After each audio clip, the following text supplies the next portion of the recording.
Olá pessoas, olá amigos. Bem, hoje eu vou falar aqui, fazer um vídeo resposta a um canal do historiador, né, o canal do Carlito Neto, historiador. Ele falou sobre a crise de 29, porém ele cometeu um erro, né, que ele falou ali que o que salvou a crise de 29 foi o neoliberalismo, e na verdade não foi isso, foi o keynesianismo. Então a gente vai explicar um pouquinho aqui sobre a diferença entre o liberalismo e o keynesianismo, o que é que o Keynes vai fazer ali para modificar o sistema, né, capitalista para poder resolver o problema das crises. Então vamos lá, né, gente? A ideia do liberalismo, né, como defendia Adam Smith, Say, Ricardo, enfim, entre outros, né, é aquela ideia de intervenção mínima do Estado, né? Eles acreditavam que a mão invisível do mercado, né, iria se autorregular. Eles tinham essa ideia, né? Então, movidos também pela lei de Say, né, que era a lei que dizia que toda oferta gerava uma demanda. Então, assim, a partir desse pressuposto da não intervenção, era o laissez-faire, deixa fazer, né? Deixa o mercado agir, que o Estado não intervém, tivesse uma intervenção mínima, né?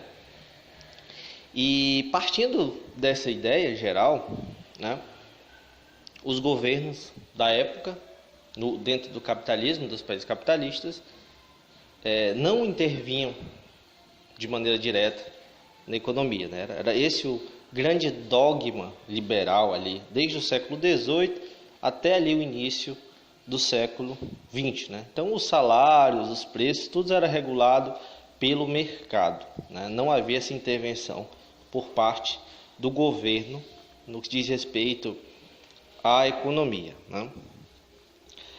Porém, um economista que surgiu muito importante, né, que nasceu no fim do século XIX, nasceu em 1883, né, que era Keynes, né, um inglês, que foi conselheiro do governo britânico, né, teve uma importância aí nos acordos de paz, né, que houveram no pós-guerra. Foi presidente do banco central lá da Inglaterra, então era um cara muito respeitado, né? Em 1936 ele criou a principal obra dele, né, que foi a Teoria Geral do Emprego e Moeda, de 1936, foi justamente um livro para explicar ali a crise de 29, o que era para ser feito, né, para combater essa crise. Então ele foi muito importante ali para combater a crise de 29, né? E também ele foi importante para modificar, né, o sistema como um todo, né? Tirar ali alguns dogmas que tinha do liberalismo clássico, né?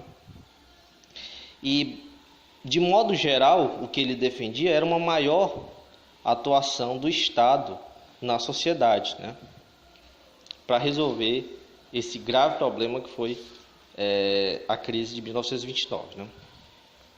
Foi a maior crise do capitalismo. Então, o livre mercado, a ideia de livre mercado que defendia os clássicos, né, dizia que os liberais clássicos, né, dizia que esse livre mercado geraria pleno emprego, né, níveis de salário ali razoáveis, renda e bem-estar para a população de modo geral, né? Então, eles tinham essa ideia de que o livre mercado iria garantir o pleno emprego, porque o emprego era regulado ali pelo livre mercado, né?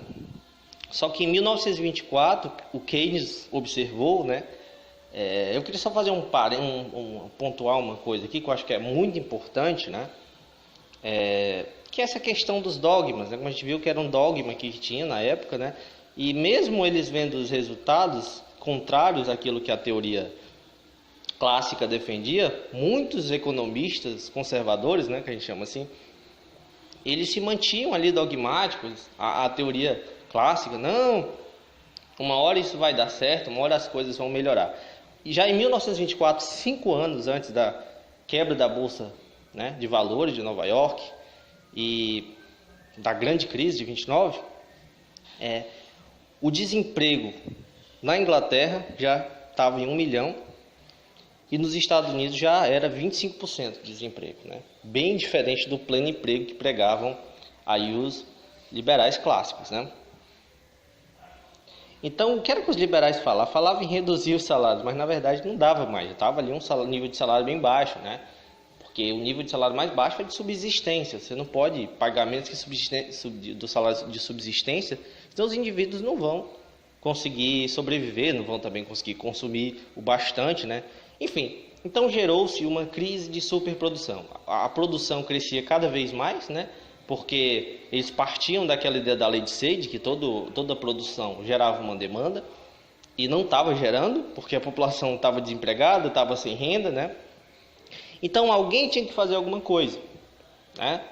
E o único agente que tinha condições de fazer isso, que tinha dinheiro, era o governo. A indústria estava quebrada, a população também, sem renda e tudo mais.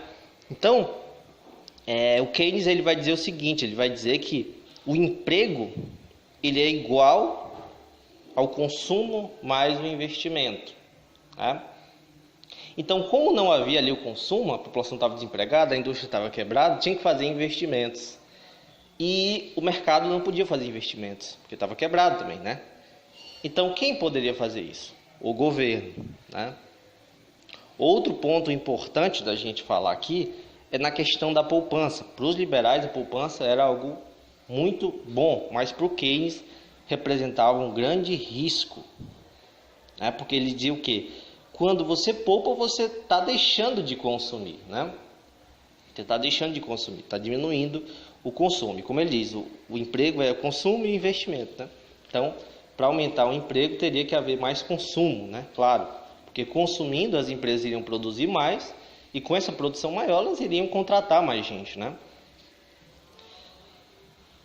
Então, ele dizia que essa maior poupança diminui o consumo, diminui o investimento, diminui os empregos, né? Então, o que o Keynes defendeu foi que o governo, que era o único agente que poderia fazer aquilo no momento de crise, né? Naquele momento de crise, em outros momentos também de crise, ele fizesse os investimentos ali, criasse obras de infraestrutura, né, principalmente. Por quê? Porque isso iria empregar, né, a população, iria gerar emprego, iria gerar consumo, né, e as empresas, a partir desse consumo, iriam conseguir se reestruturar e crescer, e voltar e reaquecer a economia. Então, o que o Keynes provou com tudo isso foi que a ideia de livre mercado por si só, essa ideia de autorregulação, essa ideia da lei de Sade e tudo mais, ela não funcionava daquela maneira. Então, esse era o principal ponto que eu quero tratar aqui, que o nosso amigo Carlito Neto, historiador, ele esqueceu de falar no vídeo. Na verdade, ele confundiu o keynesianismo com o neoliberalismo, né? São duas coisas bem diferentes, né? O neoliberalismo vai surgir depois, já também como uma crítica ao Keynes e tudo mais. Mas, desde essa década de 30, principalmente até ali a década de 60, 70, as ideias de Keynes elas foram aplicadas a todo vapor, né?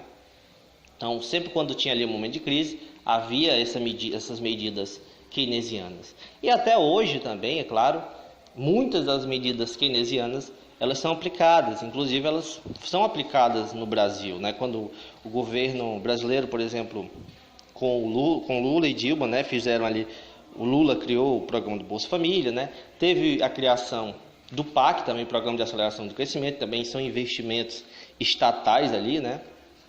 E vão gerar esse emprego, essa renda e tudo mais, né? Então, esse modelo de investimento, de infraestrutura, de criação de emprego por parte do governo, que era algo que não existia, passou a existir após essa intervenção proposta pelo Keynes, né? E também o Keynes, ele trata também da questão da regulamentação do mercado, né? Então, ele vai taxar os lucros das empresas, né? Para quê? Para diminuir a concentração de renda, diminuir as desigualdades, né? Ele vai criar ali direitos trabalhistas, salário mínimo, né?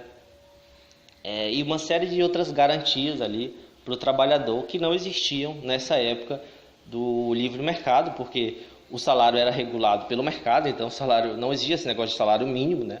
O salário podia estar baixíssimo, né? e para justamente tentar a ideia de pleno emprego. Porém, como foi visto nas crises, isso não acontecia. Então, o Keynes ele propõe essa série de mudanças aí para o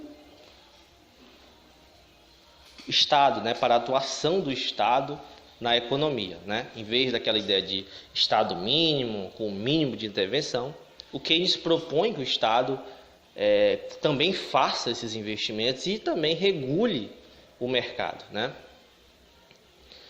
Então, justamente para diminuir a concentração de renda, que era uma coisa que era altíssima no capitalismo, né? Era a maior crítica ao sistema capitalista. Então, é uma forma de atenuar todas essas contradições, todos esses problemas que tinha no capitalismo. É importante a gente lembrar que tinha uma preocupação muito grande na época com o socialismo, né? A principal ideia dos capitalistas era se livrar do socialismo. Então, com a grande crise de 29 ali, onde o mundo todo mundo capitalista é abalado pelaquela grande crise, pela quebra da Bolsa de Nova York, inclusive o Brasil, a Europa como um todo, e só quem se livrou daquela crise eram os países que estavam no outro bloco, no bloco socialista, né? Então, eles precisaram adotar as medidas keynesianas para evitar justamente que fosse adotado um regime socialista, né? Houvesse ali grandes protestos, grandes manifestações, já estava tendo, né, algumas coisas assim, né, natural pela época, né? Então, o que acontece?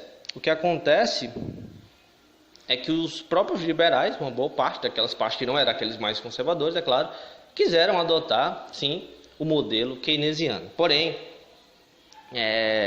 o que o Carlitos está errado é que isso não é o neoliberalismo. O neoliberalismo já é uma outra posição, que já é crítica ao keynesianismo. Em um outro momento eu posso falar sobre o neoliberalismo. Não vou falar agora para não ficar muito longo o vídeo, né? Mas, como o assunto era sobre a crise de 29, sobre esse período, e ele não falou nada, absolutamente nada sobre o Keynes, porque eu não sei, eu acho que ele não deve ter conhecido essa teoria keynesiana, né? Mas, enfim, a questão é que foi isso que aconteceu, né? E esse vídeo é para falar um pouco mais, explicar melhor essa questão. Então, eu peço a todos que deixem seu like aí, se inscreva no canal se ainda não for inscrito, né? E que você mande aí para o Carlito, para ver se caso ele não veja esse vídeo, né? Vocês mandem para ele poder corrigir esse erro desse vídeo dele. Então, obrigado a todos.